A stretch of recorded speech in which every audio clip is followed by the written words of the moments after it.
साहब प्रणाम, मैं हूं हिमांशु द्विवेदी और स्वागत है आपका हमारी खास पेशकश चर्चा में। चर्चा के तहत विषय पुराना है लेकिन घटनाएं नई है। कुल मिलाकर महाराष्ट्र का महानाटक इस समय देश में दिलचस्पी का विषय बना हुआ है। कुल मिलाकर लोकतंत्र के नाम पर जो कुछ भी चल रहा है उससे जिनका भरोसा लोकतंत्र के ऊपर रहता है उनका सिर शर्म से झुका रहता है। जो राजनेताओं के संदर्भ में किसी शिष्टाचार की उम्मीद करते हैं, सदाचार की उम्मीद करते हैं, जनता के प्रति संवेदनशीलता की उम्मीद करते हैं, वो सब भी बेहद निराशा में है। कुल मिला के सत्ता का नंगा नाच चल रहा है, चाहे वो मुंबई की बात हो, चाहे वो गुवाहाटी की बात हो और चाहे दिल्ली में चल रही कवायद हो। सर तरफ निराशा है और निराशा का मूल कारण यह है कि किसी का भी सच्चरित्र से कोई लेना देना नहीं है। सब अपने आप को सही और दूसरे को दोषी नहीं महादोषी ठहराने की कोशिश में है। भाषा के स्तर पर लड़ाई अभद्रता की चरम पर पहुंच गई है। बाप को लेकर बात की जा रही है, नंगा नाच कराने की बात कही जा रही है। अपने ही साथियों को कल तक जिन्हें माननीय कह के संबोधित करते थे उन्हें नचनिया कह के संबोधित किया जा रहा है। अपने ही साथियों के संदर्भ में 10 करोड़, 20 करोड़, 40 करोड़, 50 करोड़ की सौदेबाजी के संदर्भ में दावे किए जा रहे हैं। इन सब के बीच में सड़क पर देख लेने या दिखा देने की बात की जा रही है। कुल मिलाकर समझना मुश्किल हो रहा है कि आखिर इस देश के अंदर लोकतंत्र के नाम पर चल क्या रहा है। इसी पर हम बात करेंगे।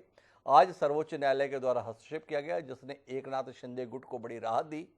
कोशिश चल रही थी वर्तमान में जो सरकार महाराष्ट्र में काबिज है अपने उन साथियों को सबक सिखाने के एवज में उनकी सत्ता छीनने की कोशिश की जा रही थी, लेकिन उस पर पलीता लग गया है क्योंकि जो विधानसभा के उपाध्यक्ष के द्वारा नोटिस दिया गया था जिसके तहत आज फैसला होना संभावित था, उस पर सुप्रीम कोर्ट ने 11 जुलाई तक के लिए रोक लगा दी है। काफ़ी लंबी अवधि है। इस अवधि के दौरान वो सब कुछ किया जा सकेगा जिसके लिए ये सब कुछ किया जा रहा है। ये फैसला आया उसके बाद भारतीय जनता पार्टी के वरिष्ठ नेता देवेंद्र फडणवीस के निवास पर भाजपा की कोर कमेटी की बैठक हो चुकी है। कुल मिलाकर देखने की बात है कि 1 दिन, 2 दिन या 3 दिन में गुवाहाटी से वापस मुंबई की ओर ये बागी विधायक रुख करेंगे और क्या कुल मिलाकर सत्ता हस्तांतरण की बहुप्रतीक्षित अवधि समाप्त होते हुए सत्ता हस्तांतरण के दृश्य को हम लोग देखेंगे। इसी पर हम बात करेंगे। इस पूरे मसले पर चर्चा के लिए 4 खास मेहमान हमारे साथ मौजूद हैं, उनसे आपका परिचय कराएं और दिलचस्पी के विषय बने हुए इस संदर्भ में कुछ ठोस बातचीत करने की कोशिश करें। उससे पहले लेकिन समय है आज के विचार सूत्र का। हमारा आज का विचार सूत्र कहता है कि दल विहीन लोकतंत्र की स्थापना होनी चाहिए, क्योंकि राजनीतिक दलों के कारण लोकतंत्र भ्रष्ट हो चुका है और उसका विकास अवरुद्ध हो गया है। जयप्रकाश नारायण ने तकरीबन 50-60 साल पहले देश के राजनीतिक हालातों को देखते हुए ये बात कही थी। उस समय इस बात पर कितना ध्यान दिया गया, कितना अमल किया गया, ये शोध का विषय हो सकता है। पर वर्तमान में जिस तरीके का दृश्य हम देख रहे हैं, जयप्रकाश नारायण और उनके द्वारा कही गई बातों को याद करने का मन हमारा करता है। इसलिए उनके विचार को आपके साथ साझा किया। आप अपने चिंतन मनन में इस विषय पर और इस विचार पर भी जरूर विचार कीजिएगा। इस आग्रह के साथ हम इस चर्चा को आगे बढ़ाते हैं। जिसका हिस्सा बनने के लिए हमारे साथ में मुकेश त्यागी जी हैं, भारतीय जनता पार्टी के प्रवक्ता हैं, वह हमारे साथ में हैं। हमारे साथ विक्रम सिंह जी हैं, शिवसेना की ओर से अपना पक्ष रखने के लिए। हमारे साथ निरंजन परिहार जी हैं, स्वतंत्र राजनीतिक विश्लेषक हैं, और साथ ही ब्रजमोहन श्रीवास्तव जी, राष्ट्रवादी कांग्रेस पार्टी के सुधी प्रवक्ता, वह भी हमारे साथ हैं। अब सबका स्वागत है और चर्चा की शुरुआत मुकेश त्यागी जी से करना चाहते हैं। मुकेश जी, अब तो कोर्ट ने भी आपको वो समय उपलब्ध करा दिया प्रत्यक्ष रूप से जिस घड़ी का आपको इंतजार है। जानने में पूरे देश की दिलचस्पी है।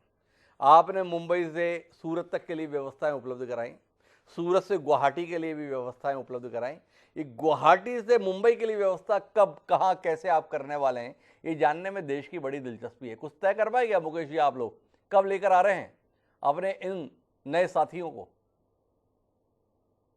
डॉक्टर हिमांशु जी, मैं समझता हूँ पहले आपने जो आपका ओपनिंग स्टेटमेंट था वो बहुत ही मुझे अच्छा लगा, कानों को बहुत अच्छा लगा कि आप जनतांत्रिक और संवैधानिक के तहत आपकी जो भाषा थी कि देश के अंदर जिस प्रकार से अराजकता और नंगा नाच हो रहा है, तो संविधान का जिस प्रकार से तार-तार हो रहा है जी, तो वो आपने एक संक्षिप्त में अपने ओपन वक्तव्य में कहा। जी, लेकिन मुझे अफसोस ये है डॉक्टर हिमांशु जी जी, कि आप बीजेपी पर ये एलिगेशन क्यों लगा रहे हैं जी, कि हमारे एमएलए नहीं है, वो शिवसेना के टूटे हुए घटक के एमएलए हैं। जी, हमने हमने कोई उनको किसी भी प्रकार की सहायता नहीं पहुंचाई। ये अपने आप में सेल्फ डिस्ट्रक्शन मॉडल के तहत बाहर निकले हैं। जी, उसकी उनकी आंतरिक जो डेमोक्रेसी है उसको खतरा पहुंचा है। जी, इस प्रकार से उनका रवैया और व्यवहार उनके साथ पिछले कई सालों 2.5 साल में किया गया, मैं समझता हूँ उसका उफान जो है जी। आज एक प्रकार से उसका निष्कर्ष निकला है। तो आप ये कहना तो प्लीज बंद कर दीजिए कि भारतीय जनता पार्टी का इसमें कोई सक्रिय रोल है। ना तो जी। हम उनको कोई रिफ्यूज दे रहे हैं, ना कोई हम उनको होटल दे रहे हैं, ना हम उनको लेके जा रहे हैं। ये जी। बिल्कुल गलत बात है। ये इनकी स्वतः प्रक्रिया जो है नेचुरल लेवल पर जी। इनका डिसइंटीग्रेशन हो रहा है। और देखिए, हाथ कंगन को आरसी क्या, पढ़े लिखों को फारसी क्या। जिस प्रकार से शिवसेना का नेतृत्व पिछले 2.5 साल से भारतीय जनता पार्टी, जिसने ओपनली कह करके कहा कि हमारे मुख्यमंत्री फडणवीस जी होंगे, जी। मोदी जी के बड़े बड़े पोस्टर लगा करके उन्होंने वोट लिए, हमें 105 वोट मिले, उनको 55 मिले, उसके बाद भी उन्होंने अपनी जो अहंकारी भाषा है उसको नहीं छोड़ा। हमको कहा कि नहीं आप नहीं बनेंगे। तो बिहार के अंदर हमने कहा नीतीश कुमार जी हमारे मुख्यमंत्री बनेंगे, उनके 43 वोट आए थे, उसके बाद भी हमने उनको मुख्यमंत्री बनाया।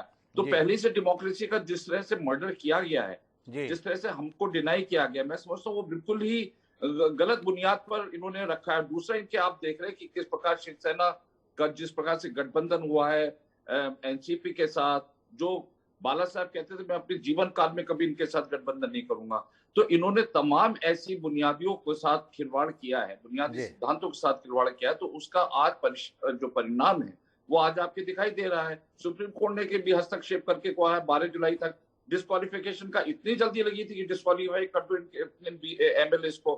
जी। तो ये जो प्रतिशोध की राजनीति है, जिस प्रकार के सुरों का इस्तेमाल किया जा रहा है, बात का सुर इस्तेमाल किया जा रहा है। अभी कोई वरिष्ठ प्रवक्ता है शिवसेना के, वो कह रहे हैं देखिए बागी एमएलए आकर के एयरपोर्ट पे दिखाया, हमने चारों तरफ से एयरपोर्ट की घेराबंदी कर दी है, देखें वो कैसे निकल सकते हैं। एक तरफ तो आप डेमोक्रेटिक प्रोसेस की बात कर रहे हैं कि फ्लोर टेस्ट दीजिए, मोशन लेके आइए, डिस्क्वालीफाई करिए, जो भी आप संवैधानिक प्रक्रिया करनी है आप करिए। लेकिन इस प्रकार की भाषा का इस्तेमाल जो हो रहा है, खुलेआम धमकी दी जा रही है सड़कों पर। एक तरफ त्यागी जी, मैं 144 आपने काफ़ी सारी चीज़ें की, लेकिन मैं अपनी सवाल वहाँ से शुरू करता हूँ जहाँ से आपकी आपत्ति आई है। आपको बहुत ऐतराज़ है मेरे सवाल से, या मेरे ये मानने से, या मेरे ये कहने से कि इन सब के पीछे भाजपा है। मेरे 2-3 मासूम से सवाल हैं, उम्मीद करता हूँ आप जैसा सुधीर प्रवक्ता यहाँ पर मौजूद है तो उनका जवाब मिलेगा। आपसे जानना ही चाहता हूँ कि क्या वाकई भारतीय जनता पार्टी जानती है कि उद्धव ठाकरे के नेतृत्व में जो सरकार महाराष्ट्र में 2.5 साल से चल रही है, 31 माह पूरे कर रही है, वह प्रदेश के हित में काम कर रही थी, देश हित में काम कर रही थी, इसलिए उस सरकार का रहना जरूरी है। क्या वाकई मुकेश त्यागी जी आप और आपकी पार्टी इस विचार के साथ है? और अगर आप लगातार ये कहते आ रहे थे कि ये सरकार महाराष्ट्र के हित में नहीं है, ये राष्ट्र हित में नहीं है, ये राज्य हित में नहीं है, देशवासियों के हित में नहीं है, ये जनादेश के अपमान के तौर पर है, तो उस सरकार को उखाड़ फेंकने की कोशिशों में आपकी सहभागिता क्यों नहीं है? अगर आप कह रहे हैं कि हम कहीं नहीं हैं, तो आपसे जानना चाहते हैं आपकी कथनी और करनी में ये अंतर क्यों है? एक सवाल तो आपसे ये जानना चाहता हूँ। दूसरा, आपसे ये जानना चाहता हूँ कि जिस तरीके से आपके नेताओं को जलील होना पड़ा, आपने लोगों से वोट मांगे थे, अपना गठबंधन आपने किया था, आपने अपनी सीटें छोड़ी थी शिवसेना के लिए, और उस शिवसेना ने आपको अंगूठा दिखाते हुए आपके विरोधियों के साथ हाथ मिलाकर सरकार बना ली। उन विरोधियों के खिलाफ कुछ लोग आवाज़ उठा रहे हैं, वो बता रहे हैं महाशक्ति हमारे पीछे है।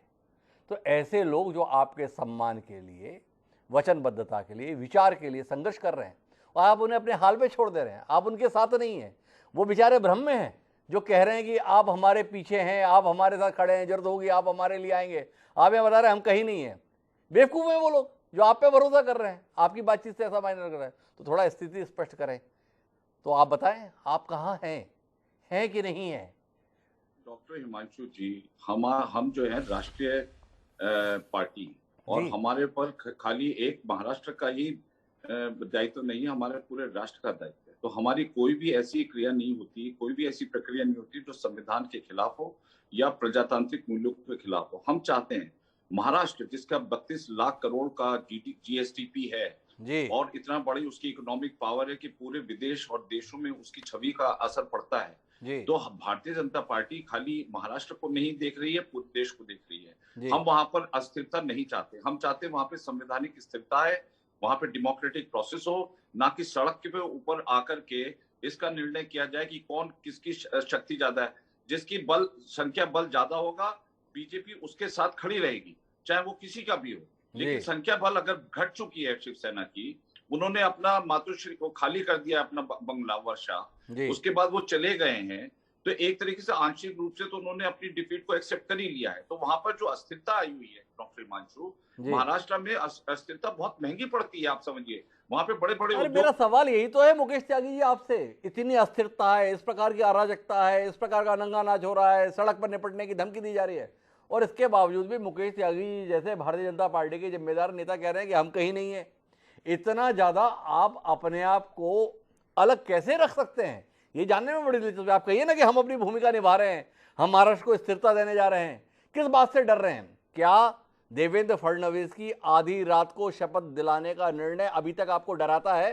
अभी भी आपको लगता है कि शरद पवार फिर आपको सार्वजनिक रूप से बेइज्जती करा सकते हैं?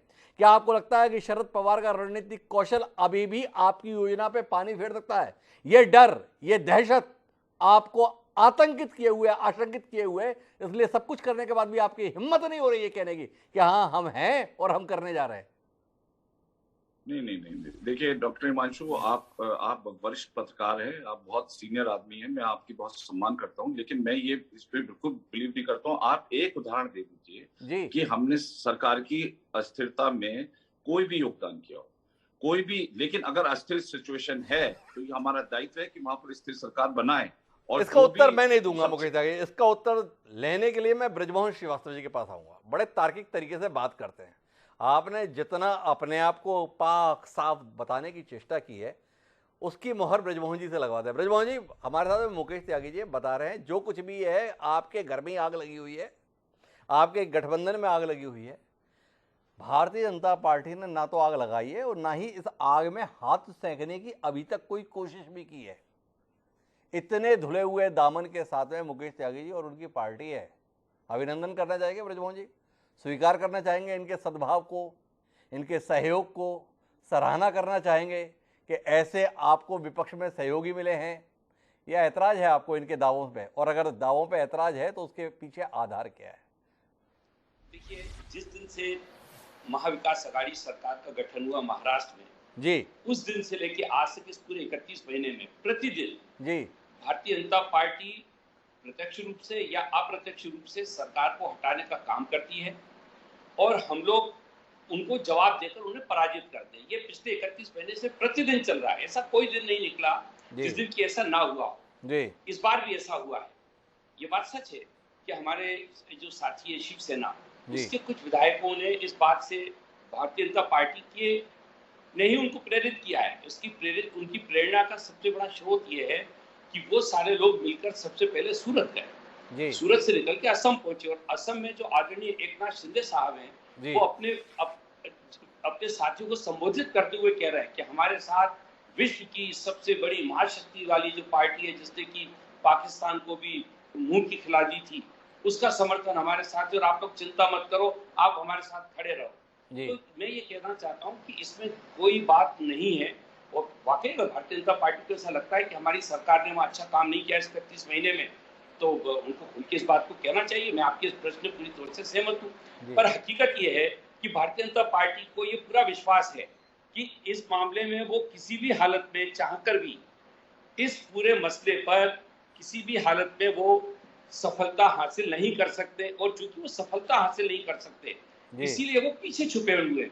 आप देखिए कि बड़ौदा में रात में आदरणीय एकनाथ शिंदे साहब और आदरणीय देवेंद्र फडणवीस साहब की एक अदृश्य शक्ति से मुलाकात होती है अंधेरे में, रात के अंधेरे में, और फिर सुबह होते होते सब गायब हो जाता है। आखिर ऐसा क्यों? आप कौन सी ऐसी साजिश कर रहे हैं? आप ऐसा कौन सा गलत काम कर रहे हैं लोकतंत्र के खिलाफ जिससे कि आप इतने डरे हुए हैं? तो ये प्रश्न आज देश के सामने है और इस पे बहस होनी चाहिए, बात होनी चाहिए। ये बात भी सच है कि महाविकास अघाड़ी के पास अभी अपनी भरपूर समर्थन है और हम लोग हाउस पे जाकर इसके परीक्षण के लिए तैयार है, हमें कोई आपत्ति नहीं है। लेकिन हाउस में आए तो सही। अब ये तो नहीं हो सकता कि असम में बैठकर आप ये सोचे कि वहां से हम सुप्रीम कोर्ट में जाकर या किसी कोर्ट के माध्यम से हम अपने इस बात का फैसला करा लें कि बहुमत किसके साथ है। इसके लिए अंततः उनको विधानसभा में थोड़ा विरोधाभास है आपकी बात में ब्रजमोहन जी। आप कह रहे हैं कि बहुमत साबित करा लें, कौन साथ है कौन साथ नहीं है, पर लोग आपके साथ नहीं, इसकी पुष्टि तो आपके फैसले कर रहे हैं। आज ही माननीय उद्धव ठाकरे जी ने अपने 8 मंत्रियों के तमाम दायित्व बाकी को बांट दिए। अपने आप संदेश है कि उनका भरोसा उद्धव ठाकरे के प्रति और उद्धव ठाकरे का भरोसा अपने मंत्रियों के प्रति नहीं रह गया। तो आपसे जानना ये चाहता हूँ, वो कौन से ठेके, वो कौन से टेंडर में दिलचस्पी इस सरकार की है जो विश्वास मत खो चुकने के बाद, अपने ही साथियों से लानत मलानत झेलने के बाद भी कुर्सी से चिपकाए रखे हुए हैं। उद्धव ठाकरे फेसबुक लाइव में बोलते हैं, मुझे कुर्सी की कोई चाह नहीं, और 7 दिन से हम देख रहे हैं साथ कोई रहा नहीं, फिर भी कुर्सी छूटती नहीं। थोड़ा बताइए ना, कौन से जन्म का हिसाब आप चुकता कर रहे हैं उद्धव ठाकरे के साथ? आप ही हैं जो कुर्सी पर बिठाए हुए हैं ब्रजमोहन जी। शरद पवार ही वो ताकत है जो उद्धव ठाकरे को मुख्यमंत्री की कुर्सी से उठने नहीं दे रहा है। जानना चाहते हैं आपसे, कौन सा हिसाब है ऐसा जो सार्वजनिक तौर पर बेइज्जत करने का उद्धव ठाकरे को आपको इतना प्रेम उमड़ा है कि अभी तुम्हारी फजीहत और करा लें, एक एक करके तुम्हारे बाकी साथी भी निकल जाएं। दिन गुजरता है, उद्धव ठाकरे का साथ कोई और छोड़ देता है। क्या कहते हो ब्रजमोहन जी, कर क्या रहे हैं आप लोग? मैं डॉक्टर साहब एक बात स्पष्ट कर दूं, आदरणीय उद्धव ठाकरे एक बहुत ही परिपक्व राजनेता हैं और वो आज अभी हाल की राजनीति से नहीं है।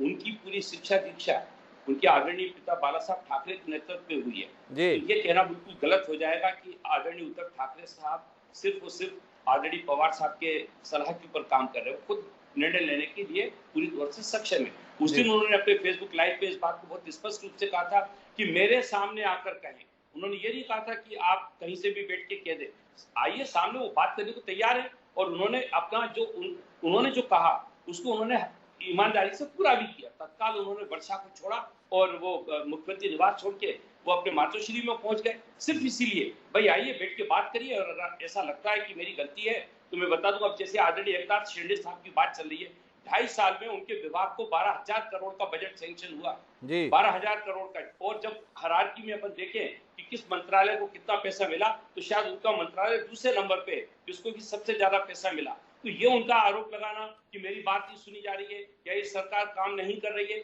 मैं सोचता हूँ ये एक, जब आदमी राजनीति में किसी से नाता तोड़ना चाहता है तो कोई ना कोई बहाना तो ढूंढता है, कोई ना कोई बहाना बनाता है। दूसरी तरफ ब्रजमोहन श्रीवास्तव जी का कहना है कि आप ऐसा मत माने कि उद्धव ठाकरे केवल पवार जी के भरोसे हैं, और भी है जिसके भरोसे वो हैं, स्वयं में भी दमखम रखते हैं। लेकिन विक्रम सिंह जी मेरे साथ में हैं, हमारा तो विषय आज का ही है, राजा कमजोर वजीर का जोर। तो विक्रम सिंह जी आपसे जानना चाहते हैं, अभी हमें ब्रजमोहन जी बता रहे हैं, देखिए उद्धव ठाकरे जी ने तो बोला है कि आइए मेरे पास, सामने बात कीजिए, सामने बोलिए। कौन बोले, किनसे बात करना चाहते हैं उद्धव ठाकरे? नचनिया से? आपका ही मुखपत्र है सामना, बताया है जिन्होंने बगावत की है वो सारे नचनिया हैं। किससे बात करना चाहते हैं उद्धव ठाकरे? बिकाऊ लोगों से? ये मैं नहीं कह रहा, आपका अखबार बोल रहा है मुखपत्र, 50-50 करोड़ में बिक गए हैं। इन बिकाऊ लोगों से, ये नचनियों से बात करने में आपके नेता को, माननीय शिवसेना अध्यक्ष उद्धव ठाकरे को इतनी रुचि क्यों है? थोड़ा बताएंगे। हिमांशु जी देखिए, मैं तो पहले भी आपसे पहले भी मैंने बोला था कि उसमें आप ये मतलब जैसे वो आंकड़े पेश कर रहे हैं तो आप ये कतई मत मानिए कि सारे उनके फेवर में हैं। कुछ लोग हैं जी, कुछ लोग हैं, निकेश तरफ में शायद ऐसा कहा होगा। अगर ऐसा है और वो दावा करते तो आते, अब तक वो क्यों नहीं सिद्ध कर रहे हो? उनको आकर के सिद्ध करना चाहिए कि देखो हमारे पास बहुमत का आंकड़ा है और उनको किस चीज का डर है, आना चाहिए उनको। लेकिन उनके पास नंबर नहीं है। नंबर होते तो बीजेपी अब तक शपथ ले लेती, शपथ दिलवा देती। क्योंकि देवेंद्र फडणवीस ने एक बात कही थी कि मैं फिर आऊंगा। उस बात को लेकर उनके दिल में वो चीज ऐसी धधक रही है कि किसी भी तरीके से सत्ता बना दे, साम दाम दंड भेद जो कुछ हो जाए, खरीद फरोख्त करके, ये करा के, गड़बड़ करा के, कुछ भी करा के, जोर जबरदस्ती से। देखिए आपने किस प्रकार से विधायकों को किडनैप किया, एक विधायक को किस तरीके से हॉस्पिटल में डाल दिया। उनको तो मारने की इरादे थे, उन्होंने कहा मेरी तो जान भी ले लेते वो लोग, कैसे कैसे इंजेक्शन उनको लगा रहे थे। तो ये सब सारी चीजों को देख करके आपको नहीं लगता क्या ये सारी जोर जबरदस्ती है, इसके पीछे भाजपा है? इस चीज की पुष्टि एकनाथ शिंदे ने की है, बाकायदा वीडियो जारी किया उसका कि हमारे पीछे एक सुपर पावर। अरे वो तो बात हो गई विक्रम जी, जो मैंने बात की वो सवाल पे आप बिल्कुल नहीं गए। बात आपसे ये इस विषय में जाननी चाहिए थी कि माननीय उद्धव ठाकरे ने कहा कि जिन्हें नाराजगी है, जिन्हें शिकायत है, जिन्हें शिकवा है, वो आए और बात करें। तो आपसे जानना ही चाहता हूँ कि किससे बात करना चाहते हैं बाल ठाकरे के बेटे सम्मान्य उद्धव ठाकरे? नचनिया लोगों से? क्योंकि आपके ही अखबार बता रहे हैं कि ये जो लोग गुवाहाटी में बैठे हैं ये कुछ नहीं है, नाचने वाले हैं पैसे के इशारों पर। आपके ही नेता बता रहे हैं ये 50-50 करोड़ में बिक गए हैं। ये बिकाऊ लोगों से उद्धव ठाकरे बात करने के लिए इतने बेताब क्यों हैं? 2 सवाल। और तीसरा और आखिरी सवाल ये है कि आंकड़ा नहीं है। कुल मिलाकर शिवसेना की ओर से सरकार में 11 मंत्री थे, 8 मंत्रियों के विभाग छीन लिए गए आज उद्धव ठाकरे के द्वारा। 3 बचे हैं, जिसमें एक उनका बेटा है, दूसरा सुभाष देसाई है, तीसरा अनिल परब है। आंकड़ा तो सामने बता रहा है दुनिया को कि आप किस हालत में पहुंचे हुए हैं, नंबर किसके साथ हैं, हालत आपकी क्या हो गई है, फिर भी जमे हुए हैं, फिर भी चिपके हुए हैं। कुछ कहिए ना विक्रम जी। हिमांशु जी, देखिए नचनिए सारे नहीं है, जो नचनिए जो अपने आप को शिवसैनिक कह रहे हैं, हम उनसे बात करना चाह रहे हैं। वो कह रहे हैं कि भाई, कभी वो कह रहे हैं कि हिंदुत्व के मुद्दे की वो बात उठाते हैं, तो हिंदुत्व की अगर कोई बात है तो उनको कहा कि भाई आइए यहाँ पे बात करते हैं, तो वो आ नहीं रहे अभी भी। तो देखो समस्या उनकी है, वो उनका पता नहीं चल पा रहा है कि वो क्या चाह रहे हैं। लेकिन हाँ, उसमें कुछ लोग हैं, सारे लोग नहीं चलिए है, मैं सारे आपकी तुम्हारे शंका का समाधान करता हूं। आप जो बोल रहे हैं ना, समझ नहीं पा रहे वो क्या चाह रहे हैं, ये समझाने के लिए मेरे पास बहुत उपयुक्त व्यक्ति इस पैनल में है। नाम उनका निरंजन परिहार है। निरंजन जी, विक्रम जी थोड़ा समझ के संकट का शिकार हो गए हैं, बाकी शिवसेना के नेता भी हो गए। वो बोल रहे हैं कि हम समझ नहीं पा रहे वो क्या चाह रहे हैं, पर आप तो समझे हुए हैं क्या चाह रहे हैं। थोड़ा समझाइए ना विक्रम जी को और उनके माध्यम से हमारे दर्शकों को, चाहा क्या जा रहा है। हिमांशु जी, विक्रम जी जो कह रहे हैं कि वो गुवाहाटी में बैठे हुए विधायक समझ नहीं पा रहे हैं कि उन्हें क्या समझाना है। दरअसल बात यह है कि जो समझने के लिए उनको बुलाने वाले वो अब तक पिछले 3 सालों में ये समझ ही नहीं पाए कि राजनीति क्या है, राजनीति के रंग क्या है, उन रंगों में किस तरह के लोग जीना चाहते हैं, वो उन्हें समझ में नहीं आया। आप देखिए, ये अब कह रहे हैं उद्धव ठाकरे कि हम उन विधायकों को आना चाहिए, हमसे मिलना चाहिए और हमसे सामने आकर बात करें। जब ये सत्ता में थे तो इनके आगे इतने बैरियर्स थे कि इनके विधायक और मंत्री नहीं इनसे मिल सकते थे। ये सच्चाई है। मंत्रियों ने चिट्ठी लिखकर शिकायत की है कि मुख्यमंत्री से मिलना भी हमारे लिए मुनासिब नहीं था। आप देखिए कि अगर मुख्यमंत्री से मिलना है तो उन्हें सबसे पहले एक ऐसे व्यक्ति से बात करनी जिसे पूरी शिवसेना में कोई पसंद नहीं करता। उनका नाम है मिलिंद नार्वेकर। वो मुख्यमंत्री, अब उनसे कहिए, वो जाकर कहेंगे आदित्य ठाकरे से, आदित्य ठाकरे कहेंगे मुख्यमंत्री से, तब मुख्यमंत्री सोचेंगे कि उनसे मिलना है या इन्होंने जो बात कह दी वो आई। उसके बाद में उन्हें पता चलता है कि आपने जो चाहते थे वो कह दिया मुख्यमंत्री जी को, अब आप जाइए। 4-4 घंटे बैठने के बाद विधायकों को वापस जब भेज दिया जाता था मुख्यमंत्री के घर से, तो किसी विधायक के मन पर क्या गुजरती होगी आप ये समझ सकते हैं। क्योंकि कोई भी विधायक, वो जनता का चुना हुआ व्यक्ति, ये नहीं चाहता कि मेरी सामान्य जनता में इस तरह से अपमान हो, अवमान ना हो। तो उद्धव ठाकरे अब उनसे मिलने के लिए बुला रहे कि आप आइए हमारे सामने बैठ के बात करिए। तो आप 3 साल तक तो मिले नहीं, ये है। दूसरा ये है कि अब सरकार में ये स्थिति आ गई है कि आपने बिल्कुल सही कहा कि अब सिर्फ 4 लोग बचे, मुख्यमंत्री के अलावा 3 लोग मंत्री हैं जो शिवसेना के हैं। उनमें से 2 तो ऐसे हैं, एक पर दुनिया भर के केस चल रहे हैं, अनिल परब पर, और वो बहुत सारी मामलों में उलझे हुए हैं, वो भी विधान परिषद के हैं। दूसरे विधान परिषद के ऐसे व्यक्ति हैं जिनका अगले 5 महीने में कार्यकाल समाप्त हो रहा है, उनको टिकट देने की योग्य तक नहीं समझा गया। वो है सुभाष देसाई। उनके बेटे मुख्यमंत्री के जो है आदित्य ठाकरे, वो अकेले हैं जो विधानसभा से चुने गए हैं। तो इससे समझा जा सकता है मुख्यमंत्री कमजोरी को। विधानसभा में जो चुनकर आए लोग आपके साथ में कितने हैं, सारे के सारे चले गए। अब इनको, मुझे लगता है कि आज के सुप्रीम कोर्ट के फैसले के बाद में ये समझ में आ गया, क्योंकि फैसला यही आया कि 11 तारीख को सुनवाई होगी। अब ये ब्रीदिंग पीरियड जो मिल गया है सबको, लगभग सारी राजनीतिक पार्टियों को, मुझे ऐसा लगता है कि उद्धव ठाकरे 11 तक तो मुख्यमंत्री निश्चित रूप से बने रहेंगे। क्योंकि उनके जो मेंटर है, उनके जो सलाहकार है शरद पवार, उन्होंने उन्हें कहा है कि जब तक आपको पद से हटने की वास्तविक स्थिति पैदा नहीं हो जाए तब तक आप पद पर बने रहें। इसके फायदे पता नहीं शिवसेना को तो कितने हैं, लेकिन शरद पवार को बहुत सारे फायदे हैं। आप देखिए कि पिछले 7 में शुरू के 3 दिन में जब लगा कि सरकार समझो चली ही गई, तब एनसीपी और कांग्रेस के मंत्रियों ने 188 GR जो गवर्नमेंट रेजोल्यूशन अध्यादेश निकालकर बहुत सारे फैसले कर लिए। ये सरकार में बने रहने की, उनके सरकार के फायदे लेने की उनकी जो ताकत है। तो कुल मिलाकर उद्धव ठाकरे को कुर्सी पर बिठाकर दोनों सहयोगी दल माल कूट रहे हैं। कुल मिलाकर निरंजन परिहार हमको ये बताने की कोशिश कर रहे हैं। तो इसलिए वापस मैं फिर से रुक किसकी ओर करूँ, मुकेश त्यागी जी की ओर। क्यों? क्योंकि वो भारतीय जनता पार्टी के नेता हैं, भारतीय जनता पार्टी का पक्ष रखने के लिए हमारे साथ हैं। उस भारतीय जनता पार्टी का जो देश के संदर्भ में, प्रदेश के संदर्भ में सर्वाधिक चिंता करने वाली पार्टी है। अब बताइए मुकेश जी, इतना सब कुछ प्रदेश में चल रहा है, फिर भी आप कह रहे हैं हम कुछ नहीं करेंगे। कहाँ गई आपकी जनता के प्रति जवाबदेही? देखिए कैसी लूट मचा रखी है। निरंजन परियारी जी ने बताया कि उद्धव ठाकरे को बिठाकर और जो है मंत्री लगे हुए हैं टेंडर टेंडर टेंडर का खेल करने में। आप कुछ नहीं कर रहे, क्यों नहीं कर रहे?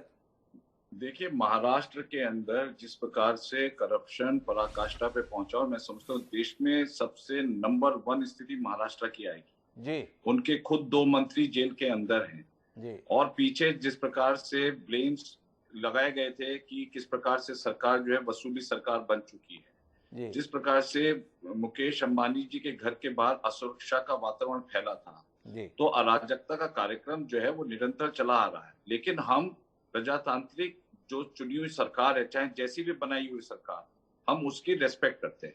भले ही उन्होंने एनसीपी के साथ समझौते के दौरान क्या क्या कॉम्प्रोमाइजेस हो रहे हैं वो तो जग जाहिर है। कितने कॉम्प्रोमाइजेस लगातार किए जा रहे हैं सिर्फ सत्ता में बने रहने के लिए। विरोधाभास आइडियोलॉजिकल के लोग साथ में बैठ कर के कॉमन मिनिमम प्रोग्राम तैयार कर रहे हैं और जिस प्रकार से तो बुनियादी इसकी इतनी ढीली थी तो, लेकिन हम ये बताइए कि हम वहां पर किसी भी प्रकार के असंवैधानिक कार्यक्रम करने में बिलीव ही नहीं कर रहे हैं। अगर वो सरकार गिर रही है अपने आप तो एक बात बताइए मुकेश जी, इसमें असंवैधानिक की बात क्या है? मैं आपसे जानना चाहता हूं, आप तो अपने संवैधानिक दायित्व का पूरा नहीं कर रहे हैं।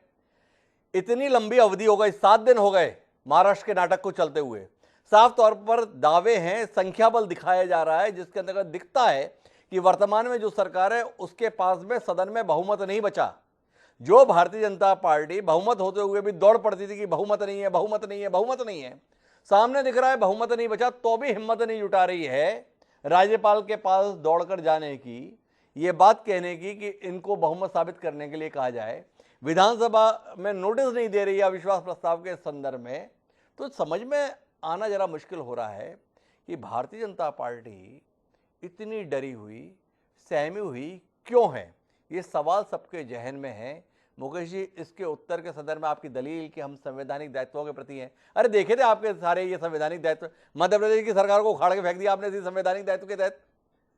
उस दृश्य को क्या देश ने देखा नहीं है? दृश्य ने महसूस नहीं किया है? कमलनाथ की सरकार कैसे गई देश ने देखा नहीं है? आपका कौशल, आपकी क्षमताएं, आपकी रणनीति के लोग मुरीद है। लेकिन महाराष्ट्र के संदर्भ में आप जितने डरे हुए से या सहमे हुए से दिख रहे हैं उसको लेकर सवाल है। थोड़ा बताइए ना खुलासा करके, किस रणनीति पर चल रही है भाजपा? बहुत बेसब्र है हम सब लोग ये जानने के लिए। थोड़ी बदली हुई चाल है इस बार आपकी। नहीं, बिल्कुल बदली हुई चाल नहीं। हम कोई सक्रिय राजनीति यहाँ पर नहीं कर रहे हैं। हम तो ये चाहते हैं कि एक स्थिर सरकार महाराष्ट्र के अंदर आनी लाजमी है जी। उसके लिए हम वेट एंड वॉच की पॉलिसी देख रहे हैं। ये इनका इंटरनल मामला है, आपस में लड़ झगड़ रहे हैं, एक फैक्शन कहाँ जा रहा है, एक फैक्शन कहाँ जा रहा है।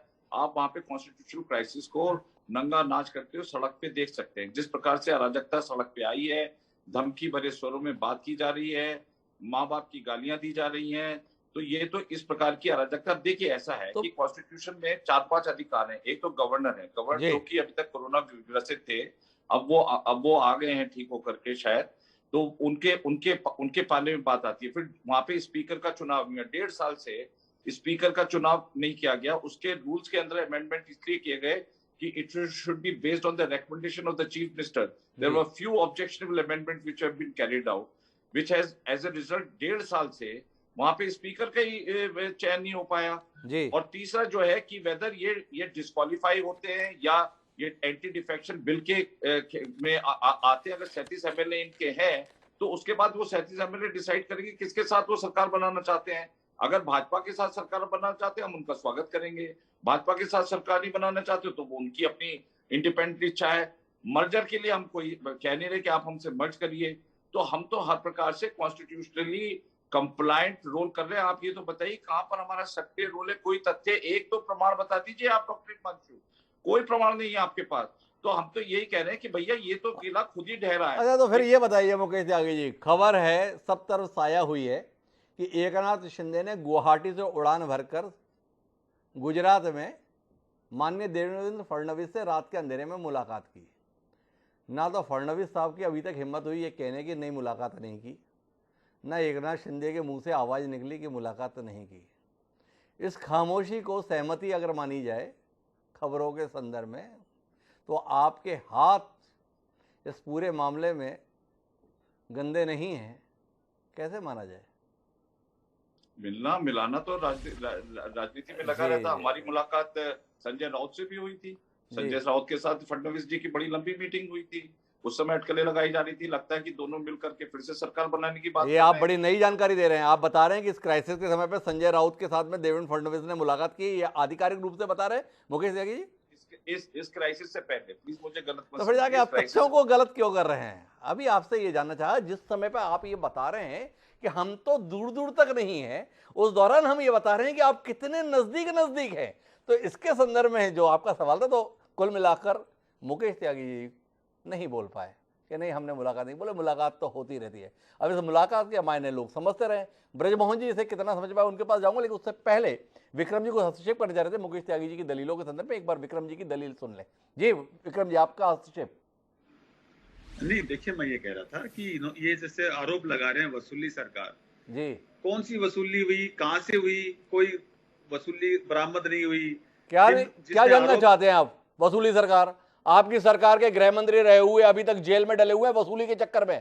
कम से कम इसके संदर्भ में कहां मुकेश जी के साथ तर्क करने के लिए आ गए विक्रम जी? सामने है पद्मवीर सिंह किन हालात में है वो आपको पता है। तो कम से कम उन तर्कों पे हम ना जाएं जो आपको कटघरे में खड़ा कर दें।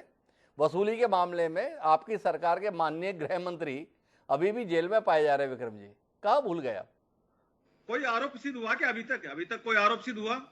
अभी तक कोई आरोप सिद्ध नहीं हुआ। जेल में हैं? आप उन्हें बेल तक नहीं दिला पाए और हमसे पूछ रहे हैं क्यों कोई आरोप सिद्ध हुआ क्या? आपके विचार का विषय है, लेकिन मैं अपनी चर्चा को आगे बढ़ाता हूं। हम विषय पर केंद्रित रहना चाहते हैं और उसके तहत ब्रजमोहन श्रीवास्तव जी आपसे जानना चाहते हैं, अब कुल मिलाकर आगे क्या, इस पे बात हो रही है। संजय राउत इसमें एक महत्वपूर्ण किरदार है। उन पर अगर बात नहीं करेंगे ना तो मुकाम तक पहुंचेंगे नहीं। लोग समझ नहीं पा रहे हैं संजय राउत उद्धव ठाकरे के लिए समस्याएं या समाधान है। थोड़ा रोशनी दें आप, क्योंकि कई बार लोग बताते हैं कि संजय राउत ही वो इंस्ट्रूमेंट है जिससे पवार सारा खेल खेलते हैं। पवार साहब थोड़ा बताएंगे ब्रजमोहन जी? संजय राउत कभी किसी को बाप के संदर्भ में बताते हैं, बाप बदलते नहीं हैं। कभी बताते हैं 40 लाशें आएंगी गुवाहाटी से, फिर बाद में बताते हैं कि नहीं मैंने आत्मा और जमीर के संदर्भ में बात की थी। कुल मिलाकर शिंदे गुट की इतनी मदद करने के लिए संजय राउत बेकरार क्यों है? देखिए डॉक्टर साहब, इस पूरे मामले में तो मैं सोचता हूँ आदरणीय संजय राउत साहब ज्यादा बेहतर तरीके से बता सकते, लेकिन मैं उनके बारे में एक ही बात कहना चाहता हूँ कि वो लगातार राज्यसभा के सदस्य हैं। 12 साल हो गए, अभी फिर से उनको उनका मौका मिला है राज्यसभा में जाने का। वो सामना जैसे प्रतिष्ठित समाचार पत्र के वो प्रधान संपादक है, पढ़ने लिखने वाले व्यक्ति है, योग्य व्यक्ति हैं। तो उनकी योग्यता पे और बाकी की चीजों पे उंगली उठाना मैं सोचता हूँ शायद ठीक नहीं होगा। लेकिन मैं आपसे दूसरी बात कहना चाहता हूँ, आज सुप्रीम कोर्ट में जो रिट थी, उस रिट में एक रिट में 7 एप्लीकेंट थे और दूसरे में 10 एप्लीकेंट थे। टोटल 17 लोग होते हैं। अब प्रश्न ये उठता है, जब वहां पर अगर 41 लोग बैठे हैं या 42 लोग बैठे हैं जैसा कि दावा किया जा रहा है, तो सारे लोग इस रिट में एप्लीकेंट बनने को तैयार नहीं है। क्या ये सिद्ध नहीं करता कि वहां पे बहुमत नहीं है? नहीं, बिल्कुल नहीं करता ब्रजमोहन जी। इसलिए नहीं करता है कि माननीय विधानसभा उपाध्यक्ष ने जिन विधायकों को उनकी सत्ता समाप्ति के संदर्भ में नोटिस दिया गया है, सुप्रीम कोर्ट में याचिका उन्होंने ही लगाई है। कानूनी विशेषज्ञों की सलाह यह एडवाइस करती है कि जब तक आप मामले से जुड़े ना हो जबरदस्ती हाथ ना डालें। तो कुल मिलाकर जो प्रभावित लोग थे, जिनकी सदस्यता पे खतरा था, जिस रणनीति पर आप और आपकी पार्टी और आपकी सरकार काम कर रही थी, उस रणनीति को ध्वस्त करना प्राथमिक उद्देश्य था, ना कि अपना संख्या बल जताना।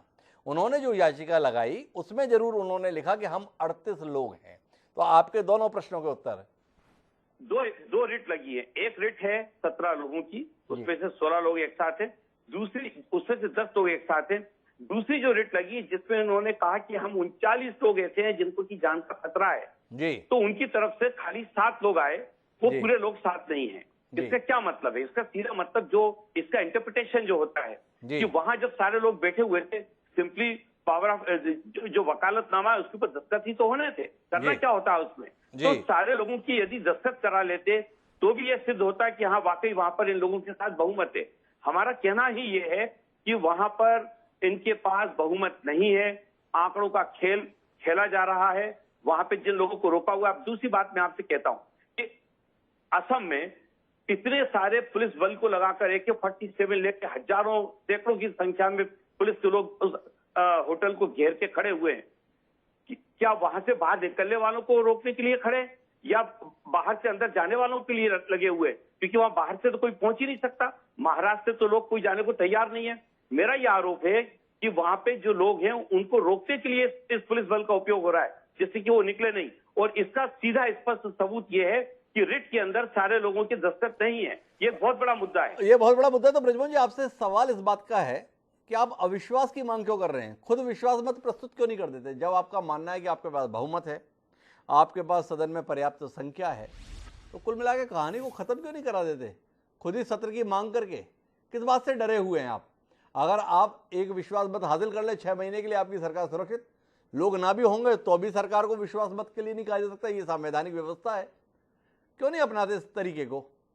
तकलीफ किसको इस मामले में? हमको तो कोई तकलीफ नहीं है। हमको तो मालूम है कि हम लोग बिल्कुल एक लीगली अपॉइंटेड गवर्नमेंट है, जिसको कि आदरणीय महाराष्ट्र के महामहिम ने शपथ दिलवाई थी, और हमारा पूरा मंत्रिमंडल बेहतर तरीके से काम कर रहा है।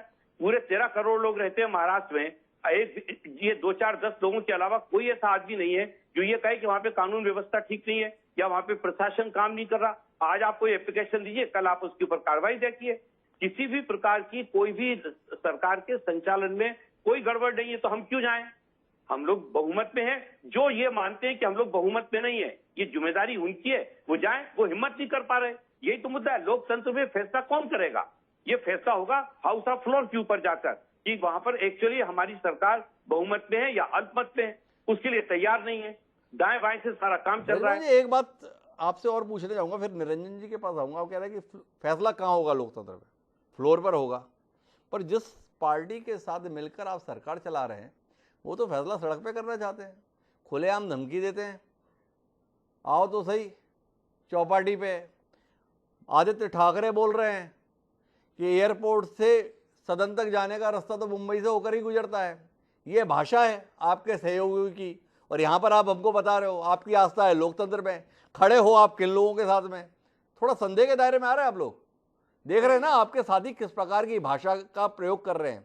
तय करना मुश्किल हो रहा है कि माननीय 3 बार के राज्यसभा के सदस्य बोल रहे हैं या मुंबई के किसी गली के गुंडे के द्वारा भाषा बोली जा रही है।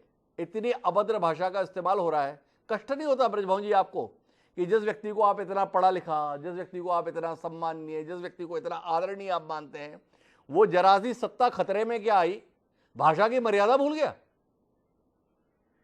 हिमांशु जी, मैं इस मौके पे एक बात बहुत स्पष्ट करना चाहता हूं कि राष्ट्रवादी कांग्रेस पार्टी किसी भी प्रकार की हिंसा की ना तो पक्षधर है, और इसी तरह महाराष्ट्र की महाविकास आघाड़ी की सरकार भी किसी प्रकार की हिंसा को ना तो संरक्षण देती है, ना किसी हिंसा के साथ। ब्रजमोहन जी अपनी गरिमा को रखना चाहते हैं, हम दूसरा अपनी गरिमा से खिलवाड़ कर रहा है, तो उसमें वो क्या कहें? मैं निरंजन जी के पास जाना चाहता हूं, लेकिन मुकेश त्यागी जी को लगता है कि इस मामले में उन्हें हस्तक्षेप करना चाहिए। तो मुकेश जी की बात सुनते हैं। असल में आगे चल के हमें बात तो सारी मुकेश जी की सुननी पड़ेगी। आज भले ही वो बहुत कुछ बोलने के लिए तैयार नहीं है। जी मुकेश जी। नहीं, ऐसी बात नहीं है। देखिए, ब्रजमोहन जी के मैं व्यक्तिगत रूप से बहुत रेस्पेक्ट करता हूँ और उनके विचार बहुत परिपक्व होते हैं जी। लेकिन आज मैं देख रहा हूँ कि वो अपनी नैतिकता को किसी पॉलिटिकल कॉम्प्रोमाइज की वजह से खुल के बात नहीं कर पा रहे हैं। साक्ष्य सामने है। अशोक देसाई ने अपने भाषण में खुल के कहा कि वो एयरपोर्ट से बाहर निकल के दिखाते हैं। तो ये एनसीपी का जो नैतिक दायित्व है, मैं समझता हूँ वहां पर कहीं पर जो है आप पीछे हट रहे हैं। चलिए, ये रहा दूसरी बात। आप लगातार ये कह रहे हैं कि असम गवर्नमेंट ने उनको रेडिसन होटल के अंदर बैठा रखा, बंदिक बना रखा है, पुलिस की बंदोबस्त की हुई है। भाई, आपके पास कानूनी प्रक्रिया है। Section 340, 342 wrongful confinement, wrongful restraint, habeas corpus, rate petition आप फाइल कर सकते हैं। आपने कोई भी एक रेट पिटीशन फाइल करी, अगर उनके फैमिली से उनको दूर ले गए तो उनके फैमिली के घर पे अटैक क्यों किए गए? उनके फैमिली वालों ने क्यों नहीं FIR फाइल करी कि भाई कौन होते हैं वो ले जाने वाले? तो ये आपने कोई कानूनी प्रक्रिया नहीं करी। उस झगड़े को आप सड़क पे ला करके धमकी भरे स्वरों में बात कर रहे हैं। मैं ब्रजमोहन जी आपकी बात नहीं कर रहा हूं, पर जो पार्टी आपके साथ है वो इस प्रकार की भाषा का उपयोग कर रहा है, तो मैं समझता हूँ ये प्रजातांत्रिक ढांचे के लिए कोई एक मुनासिब चीज है ये मुनासिब तो चीज है क्या? मुकेश त्यागी जी बुनियादी बात उठा रहे हैं, लेकिन इसको थोड़ा और विस्तार देने की कोशिश करते हैं। दो किस्म की भाषा है, एक संजय राउत की भाषा है। आधे विधायक बता रहे हैं कि ये सारी समस्या की जड़ में ही संजय राउत हैं। वो जिस शैली में बात करते हैं, जिस शैली में व्यवहार करते हैं, उसी कारण से दिक्कत आई हुई है। लेकिन दूसरी एक भाषा है आदित्य ठाकरे की। परिहार जी, उस पर आपकी टिप्पणी चाहिए। उन्होंने कहा हम शरीफ क्या हुए, सारी दुनिया बदमाश हो गई। बाला साहेब होते तो जवाब देते। क्या ये अपने आप में उद्धव ठाकरे और आदित्य ठाकरे की लाचारी को व्यक्त करने के लिए पर्याप्त है कि अब उनके पास केवल बाल ठाकरे का नाम रह गया है, उनकी ना तो आन रही ना शान रही? होते तो वो जवाब देते। तो आप कुर्सी पर क्यों बैठे, और कुर्सी पर क्यों बैठे हुए? क्या निरंजन परिहार जी, आम शिव सैनिक के मन में ये नहीं आ रहा होगा कि ये कैसा उत्तराधिकारी हमारे बीच में आ गया है जो बात ये करता है, बाला साहब होते तो क्या करते? क्या कहते हैं निरंजन जी, अपने आप में अपनी फजीयत करा रहे आदित्य ठाकरे? नहीं, ये बिल्कुल सही बात है अंशु जी कि अब शिवसेना इतनी डिफेंसिव हो गई है, उस मामले में ऐसी आ गई है कि उनको बोलते हुए थोड़ा बहुत जो रंच मात्र लेश मात्र भी उनको संकोच नहीं हो रहा है। वो एकदम बौखलाहट की भाषा है ये सारी। आप देखिए कि बाल ठाकरे भी यही इसी तरह बोलते थे, वो द्व्यर्थी संवादों में बोलते थे। जिस तरह संजय राउत ने बोला कि उनकी लाश लौटेगी, उनकी आत्मा मर चुकी है, वो सिर्फ मुर्दों की तरह आएंगे, विधानसभा में पोस्टमार्टम होगा उनका, ये सारी। तो लेकिन आदित्य ठाकरे भी उसी तरह की कोशिश कर रहे हैं वो भाषा सीखने की, बोलने की। लेकिन उन्होंने इतना कहा, जब कहा कि एयरपोर्ट से जो विधानसभा का रास्ता गुजरता है वो मातोश्री होकर गुजरता है, तो उसका सीधा सीधा अर्थ यह है कि तुम उधर से गुजरोगे तो तुम्हारा क्या हाल होगा। लेकिन वो कानूनी भाषा, कानून में फंसना नहीं चाहते, इसलिए इस तरह की शब्दावली का उपयोग करते हैं। और सामना में भी इसी तरह शब्दावली का उपयोग होता है। ये शिवसेना का अपना मूल चरित्र है। लेकिन एक शिवसेना का वास्तविक चरित्र आप देखिए कि जब जब इस तरह की बातें हुई है, तोड़फोड़, मारपीट और इस तरह की घटनाओं को अंजाम देने में शिवसेना कभी पीछे नहीं रही। ये भी सच्चाई है। और शिवसेना के प्रति राजनेताओं में, सामान्य लोगों के मन में जो थोड़ा सा भय का वातावरण है वो यह है कि वो सीधे सीधे सीधी कार्रवाई में विश्वास रखती है। भले छगन भुजबल जब महाराष्ट्र सरकार में मंत्री थे तो एक मंत्री के घर को पूरी तरह तहस तहस कर दिया गया था, ये भी सबने देखा। उसके पहले जब ये लोकमत, IBN लोकमत एक चैनल हुआ करता था जो अब नेटवर्क 18 है, लोकमत, उसको भी पूरी तरह तहस तहस कर डाला सिर्फ एक बात पर कि उसमें बाल ठाकरे और उद्धव ठाकरे पर कोई टिप्पणी की गई थी। तो शिवसेना का मूल चरित्र तोड़फोड़ का है, इसलिए वो इसी भाषा में बात करते हैं। उसे एक तरफ हम दरकिनार करके, वो सिर्फ इसलिए कि ये सब बौखलाहट है, क्योंकि सुप्रीम कोर्ट से इतना समय मिल गया है कि उस आने वाले समय में सबके ऊपर क्वेश्चन मार्क लग रहा है कि अब आगे क्या, शिवसेना क्या कर सकती है। जो कर सकती थी वो कर लिया उन्होंने, 3-4 दिन में जो बैठकें करनी थी सब कुछ, अब सिर्फ उनके सामने तमाशा देखने के अलावा स्वयं को धीरे धीरे।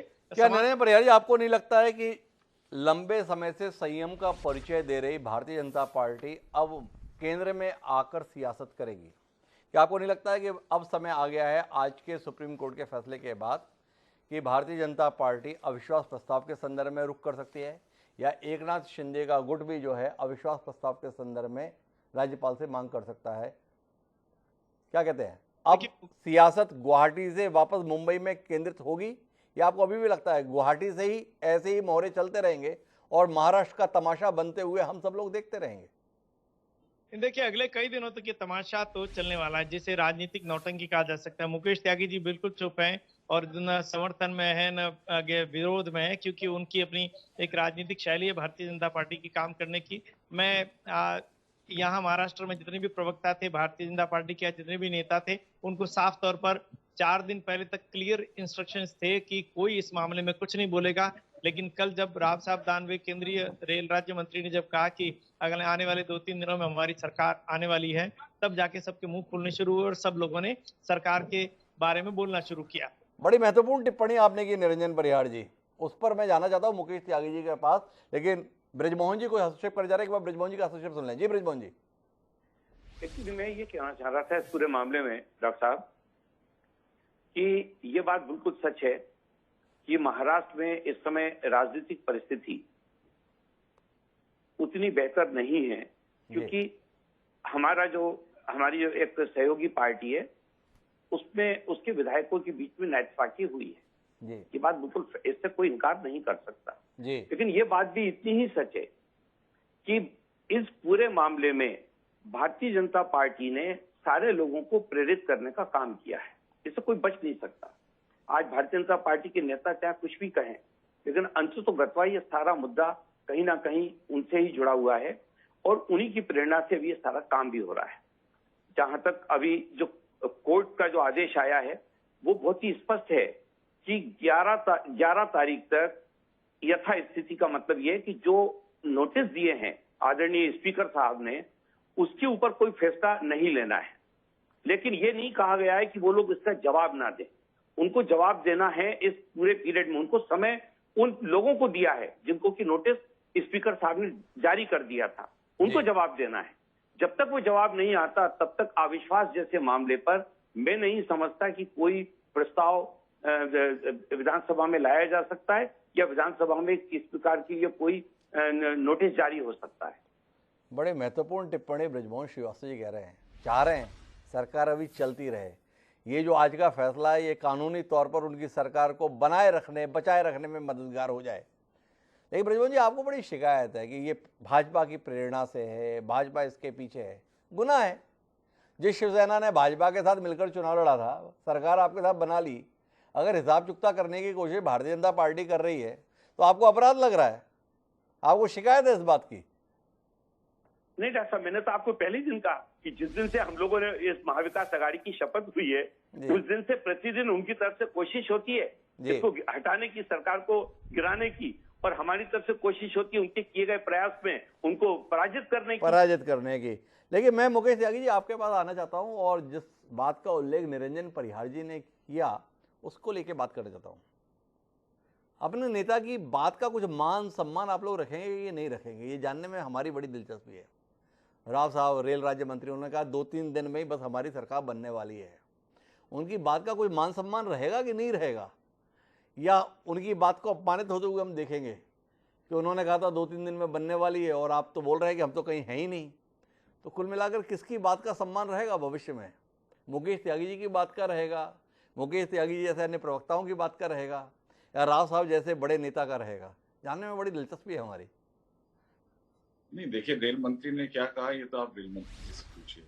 जहां तक मैं समझता हूं कि हमारी वहां पे सबसे ज्यादा संख्या बल बीजेपी की है, 105 हमारे विधायक हैं वहां जी, और हमारा देखा जाए तो प्राथमिक दायित्व बनता है शुरू से ही सरकार बनाने का जी। लेकिन जो भी हुआ, महत्वाकांक्षा की राजनीति हुई, लोगों ने अपने वायदा खिलाफी की, अब उसका तो आप इतिहास जानते ही हैं अच्छी तरह डॉक्टर हिमांशु। लेकिन मैं समझता हूं कि अभी जो स्थिति बनी हुई है वो कॉन्स्टिट्यूशनल बहुत सीरियस क्राइसिस हो गई है। सुप्रीम कोर्ट ने 11 तारीख का टाइम दिया है जी। सुप्रीम कोर्ट, देखिए डिप्टी स्पीकर ने कितनी जल्दबाजी करके उनको डिस्क्वालिफिकेशन करने की जो एक जल्दबाजी दिखाई है, वो भी एक कॉन्स्टिट्यूशनल क्राइसिस का एक हिस्सा है। तो इस बीच के अंदर कई समस्या हो सकते हैं। Option presidential route, option 2 no confidence motion, number 3 disqualification. So number of options can be generated during this period.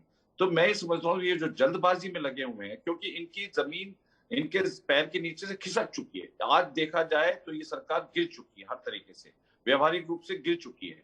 तो भाजपा क्या मतलब आप समझते हैं कि बिल्कुल मुंह खड़े रहेंगे, फेंसिस पे खड़े होकर के तमाशा देखते रहेंगे? हमारा दायित्व है कि वहां पे एक स्थायी सरकार बने। अरे तो कमाल कर दिया मुकेश जी, यही बात तो मैं कार्यक्रम की शुरुआत में आपसे कह रहा था। आपके इस दायित्व बोध के संदर्भ में तो आपको एहसास करा रहा था, आपने तो मुझे अपने संदर्भ में जामवंत की भूमिका में ला दिया। कार्यक्रम की शुरुआत में आप वो हनुमान बने हुए थे जिसे पता ही नहीं था मेरी ताकत क्या है। इस कार्यक्रम के अंतर्गत आपको पता चला कि आपकी ताकत क्या है। आपने बताया आप राष्ट्रपति शासन लगा सकते हैं, आपने बताया कि आप एक स्थायी सरकार दे सकते हैं। यही तो जानने में दिलचस्पी थी। 50 मिनट बाद ही सही हमारे प्रयासों के चलते मुकेश त्यागी जी को एहसास हुआ कि आप क्या कुछ नहीं कर सकते हैं। अब बताइए मुकेश जी, क्या क्या करने वाले हैं आप? बहुत दिलचस्पी है हमारी। मुझे आपके डिबेट में बहुत आनंद आ रहा है, क्योंकि आप एक बहुत ही गंभीर और बहुत ही इंटेलिजेंट एंकर हैं और आप बड़े मतलब बहुत भेदी सवाल पूछ रहे हैं। लेकिन मैं आपको बताऊं कि भारतीय जनता पार्टी सिर्फ स्थिर सरकार में इंटरेस्टेड है। हमारा और कोई दिलचस्पी नहीं, कोई भी सरकार बनाए, पर महाराष्ट्र की जनता को एक स्थिर सरकार, ईमानदार सरकार, सफाई सुथरी सरकार की आवश्यकता है। जो सारे कॉम्प्रोमाइजेस पिछले 2-2.5 साल में लगातार हुए हैं, और जिस प्रकार से तो हमारा सिर्फ इंटरेस्ट ये है, अगर हमको मौका मिलेगा हम क्यों नहीं बनाएंगे सरकार, हम राजनीति में हैं, हमारी राजनीति करना अच्छा मुकेश जी, हमारा। आपसे एक बात जानने में बड़ी दिलचस्पी, अभी आपने बताया कि आपको एक साफ सुथरी सरकार बनाने में दिलचस्पी है, तो साफ सुथरे लोग लाएंगे कहाँ से? अब आपके पास तो कुल 106 लोग हैं जिन लोगों ने 2.5 साल तक इन जनता के साथ जालसाजी करने वाले लोगों के संदर्भ में, जनता के साथ धोखा करने वालों लोगों के साथ में सरकार चलाई, जिसमें एकनाथ शिंदे समेत तमाम नाम शामिल हैं। 2.5 साल ये इस सरकार में रहे, हिंदुत्व विरोधी सरकार में रहे, बाला साहब ठाकरे की मानसिकता के खिलाफ काम करने वाली सरकार के साथ रहे, तो वो साफ सुथरे तो रहे नहीं। उनके दामन तो उतने ही गंदे हैं जितने उद्धव ठाकरे के हैं, जितने बाकी एनसीपी के सदस्यों के हैं, जितने कांग्रेस के सदस्यों के हैं। अब वो आपके साथ आएंगे तो उनके हाथ, उनके कपड़े सभी गंदे हैं, तो साफ सुथरी सरकार बनेगी कैसे? इन बागियों के साथ में आप अपने चेहरे को साफ, अपने दामन को साफ कैसे दिखाएंगे मुकेश जी? देखिए, मैं आपको एक बात बताऊं, इतिहास गवाह है इस बात का, प्रधानमंत्री मोदी के दौरान कोई भी स्कैम नहीं हुआ, एक भी स्कैम किसी भी पॉलिटिशियन के खिलाफ दिखा दीजिए। अगर सत्ता हमारे हाथ में आती है तो जो लोग दुर्व्यवहारी थे या जिनको करप्शन का शौक पड़ा हुआ था, मैं समझता हूँ इस पाठशाला में आकर के उनको उन्हीं नियम को फॉलो करना पड़ेगा जो मोदी जी। तो कल के चोर आज के साधु हो जाएंगे, कुल मिलाकर मुकेश त्यागी जी ने बताया, अगर हमारे साथ आ जाएंगे। कुल मिलाकर इतने ज्ञान की बात इस कार्यक्रम में निकल कर आई है। ब्रजमोहन जी इस ज्ञान के संदर्भ में कोई टिप्पणी करने जा रहे हैं, उनकी बात सुनते हैं और फिर विक्रम सिंह जी के पास चलते हैं।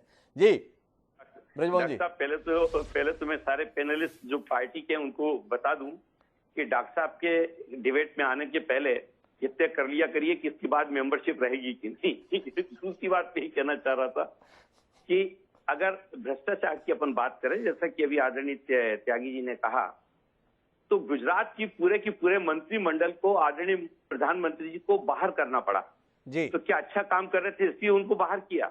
निश्चित रूप से वो भ्रष्टाचार में लगे हुए थे। बस फर्क इतना हुआ है कि चूंकि भारतीय जनता पार्टी की केंद्र में सरकार बैठी है, इसलिए उनके खिलाफ कार्रवाई नहीं हो पाई, क्योंकि ईडी, सीबीआई और इनकम टैक्स की हिम्मत नहीं है कि वो उनकी तरफ देख ले। और हिम्मत इसलिए भी नहीं है कि वो सब ईडी वगैरह के सारे लोगों ने बीजेपी की मेंबरशिप ले ली है। और इसका बड़ा सबूत ये है कि जो उनके ज्वाइंट डायरेक्टर थे गुजरात, उत्तर प्रदेश में, उन्होंने 11 बजे इस्तीफा दिया, 11:05 पे उनको बीजेपी का टिकट मिल गया। अभी वो विधानसभा में विधायक बन के बैठे हुए हैं। तो इसलिए ये बात कहना गलत हो जाएगा कि आदरणीय प्रधानमंत्री जी ने जब से देश का नेतृत्व संभाला है तब से भ्रष्टाचार पूरी तरह से समाप्त हो गया है। भ्रष्टाचार हो रहा है, ये बात जरूर है कि उसकी जानकारी आम आदमी तक पहुंचने में समय लग रहा है, क्योंकि आतंक, जो जितनी भी संवैधानिक संस्थाएं हैं, इन सारी संवैधानिक संस्थाओं की सार्वभौमिकता खतरे में है। ये सब लोग देख रहे हैं स्पष्ट रूप से। और इसको कहने के लिए मुझे अलग से कोई सबूत देने की जरूरत नहीं है। उसके लिए अलग से कोई सबूत देने की जरूरत नहीं है, ये ब्रजमोहन जी का कहना है। लेकिन मैं विक्रम सिंह जी, आदित्य ठाकरे के दर्द पर आपसे भी बात करना चाहता हूँ। आदित्य ठाकरे ने जो डायलॉग दिया, हम शरीफ किए हुए सारी दुनिया बदमाश हो गई, बाला साहब होते तो जवाब देते, कितनी तकलीफ हुई आप जैसे नेताओं को आदित्य ठाकरे के इस बयान से। क्या आपको नहीं लगता है कि इससे तो राज ठाकरे ठीक रहते, उसी भाषा में जवाब दे लेते? सुना है एकनाथ शिंदे आजकल राज ठाकरे से भी बात कर रहे हैं, कुछ संभावना देख रहे हैं बाला साहेब की वापसी के? देखिए हिमांशु जी, आज बीजेपी ने एक अनाउंस किया है कि सारे लोग एयरपोर्ट पे पहुंचना, सारे सब लोगों को बुलाया है जी। तारीख और टाइम हम बता देंगे। तो ये क्या है, मतलब आज ऐसा हो गया कि बीजेपी जो कुछ करे वो सब सही है। ये एक बहुत ईमानदार पार्टी है, ये अपने आप को ये कहना चाहते हैं, तभी ईडी के पीछे नहीं लगती। बाकी सबके पीछे, जो बीजेपी के विरोधी है, सबके पीछे ईडी लग रही है। ये सिर्फ दूध के धुले हुए हैं। मैं हरियाणा से आता हूँ, हरियाणा के अंदर भ्रष्टाचार चरम सीमा पे, लेकिन यहाँ का कोई जिक्र नहीं होता। तो ये बीजेपी की एक समस्या है कि ये कुछ भी बोले हैं वो ठीक है, वो सब सही है, दूसरे कुछ भी बोलते हैं तो वो बीजेपी की समस्या ये नहीं है विक्रम जी, समस्या ये है कि विपक्षी दलों में किसी में दम नहीं रहा जनता को अपने साथ खड़ा करने का। इसे मानिए ना, आप हालत देख रहे हैं। दिल्ली में चुनाव लड़ी आपकी पार्टियां, क्या हालत हुई? कांग्रेस पार्टी को 1600 वोट मिली हैं दिल्ली राजधानी में। उत्तर प्रदेश में चुनाव हुआ, आजमगढ़ भी चला गया, रामपुर भी चला गया, तो इसलिए भारतीय जनता पार्टी जो कर रही है उस पर सवाल करने के स्थान पर कुछ आत्ममंथन की जरूरत है। जैसे मैंने आपसे सवाल किया तो आप आत्ममंथन करने के लिए तैयार नहीं हुए, आपको भाजपा पे लगना मुफीद लग रहा है बोलना, पर आप इसका जवाब नहीं दे रहे कि आदित्य ठाकरे की इस बेचारगी पर, इस बेबसी पर, उनके शरीफपन पर कुछ कहने का आपका मन कर रहा है कि नहीं कर रहा है? नहीं, मैंने आपको वही तो बताया ना कि भाजपा ने तब ये कहा कि सारे लोग इकट्ठे हो जाओ एयरपोर्ट पे, तो हो सकता है उस संदर्भ में आदित्य जी ने कहा होगा जी आप क्यों इकट्ठा कर रहे हो, आप लोगों को क्यों इकट्ठा कर रहे हो, इसके पीछे क्या मानसिकता आप बताइए जरा। अच्छा, तो कुल मिला के क्या कहना चाहिए भारतीय जनता पार्टी को? जब आदित्य ठाकरे बोल रहे हैं कि रास्ता तो यहीं से जाता है, तो जवाब नहीं मिलेगा? नहीं तो जवाब मिलेगा तो आप जो कर रहे हो सही है, दूसरे कर रहे हैं वो गलत है। आप भी तो वही कर रहे हो, फिर आप क्यों लोगों को इकट्ठा कर रहे हो? आपने क्यों अनाउंस किया कि सारे लोग एयरपोर्ट पे इकट्ठा हो? जी, ये स्टेटमेंट आपने सुना है कि नहीं मुझे नहीं पता, लेकिन ये क्या है, फिर आप इकट्ठा कर रहे हो, ये क्या बात? तो विक्रम सिंह जी के पास में अपनी पार्टी के लिए असल में कुछ कहने के लिए बचा नहीं है। शिवसेना के साथ में दिक्कत ही है कि घर के लोगों ने ही घर में आग लगाई हुई है, तो दूसरों के संदर्भ में दुखड़ा रोए तो किस बात का रोए? जिनको अपने वीर बताते थे वो दूसरों के वीर बने हुए मैदान में तलवारें चला रहे हैं। संकट इस बात का है। लेकिन आखिरी बातचीत के लिए मैं मुकेश त्यागी जी वापस आपके पास आता हूँ। देश में एक लोकतंत्र के प्रति उसका पूर्ण समर्पण है, लोकतंत्र की जड़ों को मजबूत करने के लिए संकल्पित है, और महाराष्ट्र में जो कुछ भी हो रहा है उस पर आप भी एक राय हैं कि लोकतंत्र की दृष्टि से ठीक नहीं हो रहा है। तो आपसे जानना ये चाहते हैं मुकेश जी कि कब तक देश में बैठी हुई सरकार महाराष्ट्र में लोकतंत्र को लहूलुहान होते हुए देखेगी? क्या उम्मीद करें?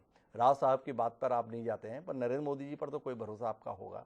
क्या केंद्र में बैठी हुई सरकार लोकतंत्र के इस चीरहरण को धृतराष्ट्र की तरह देखती रहेगी या कृष्ण की भूमिका में आके कुछ करेगी? ये जानने में दिलचस्पी। इस कार्यक्रम का आखिरी सवाल, ये आप केवल धृतराष्ट्र बने रहेंगे जिसमें देखने की भी जहमत उठाने की जरूरत नहीं क्योंकि आंखें तो बंद है, या कुछ करेंगे? जी मुकेश जी। महाराष्ट्र के अंदर लॉ एंड ऑर्डर या कॉन्स्टिट्यूशनल रेस्टोरेशन जो है प्राथमिक जिम्मेदारी जो है गवर्नर की है जी। गवर्नर के अधिकार जो है वो मोदी जी चाहे तो कुछ नहीं कर सकते, कोई भी नहीं कर सकता। ये हमारी फेडरल कोऑपरेटिव का सिस्टम है कॉन्स्टिट्यूशन के अंदर। We have to respect the federal laws. तो फेडरल लॉज के अंदर जो है गवर्नर को ये ट्रस्टीशिप दी गई है कि आप वहां पर किसी भी प्रकार की संवैधानिक अड़चने आती हैं या प्रजातांत्रिक शक्तियां जो हैं उनको खराब करना चाहती हैं या अराजकता का माहौल है या वहां पे कॉन्स्टिट्यूशनल वॉइड आ चुका है, तो ये प्रथम जिम्मेदारी जो है वो गवर्नर की है। हाँ, अगर गवर्नर कोई रेकमेंडेशन देते हैं और हमको लगता है कि भाई गवर्नर की रेकमेंडेशन में दम है तो हम जरूर उसको एक्सपीडाइट करने की कोशिश करेंगे। अगर प्रेसिडेंशियल कंसेंट चाहिए तो हम हो सकता है उसमें रेकमेंडेशंस दें, लेकिन अगर गवर्नर के अलावा कोई इसमें कुछ नहीं कर सकता। या तो गवर्नर कुछ करेंगे या वहां के मुख्यमंत्री खुद ही, मैं समझता हूँ कि नैतिक आधार पर अपना इस्तीफा दें और जो सरकार बना सकती है उसको। तो मुकेश जी, अभी भी आपको उद्धव ठाकरे जी से कुछ नैतिकता की अपेक्षा है? ऐसी आपकी बातचीत से लगा अभी भी आपकी उम्मीद मरी नहीं है उद्धव ठाकरे जी से? उद्धव जी ने बड़ी नैतिकता की बात करी है बीच में। उन्होंने अपना वर्षा वाला आवाज छोड़ दिया है। आदित्य ने अपने आगे डेजिग्नेशन पर्यावरण मंत्री लगाना छोड़ दिया है और हर प्रकार से उन्होंने एक प्रकार से ये दिखाया पूरी दुनिया को कि मुझे सत्ता से कोई लोभ नहीं है। विरोधाभास ये है कि वो सत्ता से इतने ज्यादा चिपके हुए, इतनी ज्यादा उनको मोहब्बत है कि सत्ता के लिए वो शिवसेना का जो दूरगामी एक वर्चस्व है उसके साथ कॉम्प्रोमाइज कर रहे हैं। कितना बड़ा बुनियादी कॉम्प्रोमाइज हो रहा है जो बाला साहब ने इतनी बड़ी शिवसेना बना करके महाराष्ट्र को दी। आप देखिए ना किस प्रकार से सारे प्रकार से उसको कर दिया है। वो सत्ता तो बचा ही नहीं पा रहे हैं, अपनी सेना भी नहीं बचा पा रहे हैं। ये बात मुकेश त्यागी जी कह रहे हैं। पूरे घटनाक्रम के संदर्भ में एक बात तो साफ दिखाई दे रही है, जैसे जैसे दिन गुजर रहे हैं उद्धव ठाकरे की सत्ता कमजोर होती जा रही है। साफ दिख रहा है कि उनको चुनौती देने वाले एकनाथ शिंदे समय गुजरने के साथ मजबूत होते जा रहे हैं। पर इन सब के बीच में ये पहेली अभी भी अनसुलझी है कि भारतीय जनता पार्टी इस पूरे मसले पर इस कदर संयम का परिचय क्यों दे रही है? क्या वाकई 2.5 साल पहले जिस प्रकार की अपमानजनक परिस्थिति का सामना भारतीय जनता पार्टी को महाराष्ट्र में करना पड़ा था, उसके चलते केंद्रीय नेतृत्व को भरोसा दिला पाने में राज्य नेतृत्व सफल नहीं हो पा रहा है? किस बार हम सफल होने जा रहे हैं? क्या इसी ने इस पूरे मामले को रोका हुआ है? ये दिलचस्पी का विषय है। लेकिन साफ तौर पर दिख रहा है कि भारतीय जनता पार्टी जल्दबाजी में नहीं है, और चूंकि वह जल्दबाजी में नहीं है, इसलिए इस पूरे संकट का कोई समाधान तुरंत होने की उम्मीद भी नहीं है। तो ये नाटक चलता रहेगा और हमारी चर्चाओं का दौर भी चलता रहेगा। बहरहाल आज की इस चर्चा का हिस्सा बनने के लिए आप सभी मेहमानों का बहुत बहुत धन्यवाद। समय है अब आज के शेर का। तो हमारा आज का शेर इसी हालात को समर्पित यूं कहता है कि पता था सबको सियासी मोहरे बिछे हुए हैं। पता था सबको सियासी मोहरे बिछे हुए हैं, मगर सियासत की चाल क्या है कोई ना समझा। राजिक अंसारी ने जो ये कहा था भारतीय जनता पार्टी में मुफीद है। अभी तक भारतीय जनता पार्टी की चाल समझ से परे है। देखें चाल भारतीय जनता पार्टी की सफल होती है या पवार एक बार फिर कोई ऐसी चाल चल के चमत्कारिक तौर पर परिणाम दे पाएंगे। दिलचस्पी है हम सबकी, लेकिन उसके लिए इंतजार करना पड़ेगा। अभी तो समय है इजाज़त लेने का, तो मुझे दीजिए इजाज़त। कल फिर मिलेंगे संभवतः इस विषय के साथ या किसी नए विषय के साथ। तब तक के लिए सदा प्रणाम।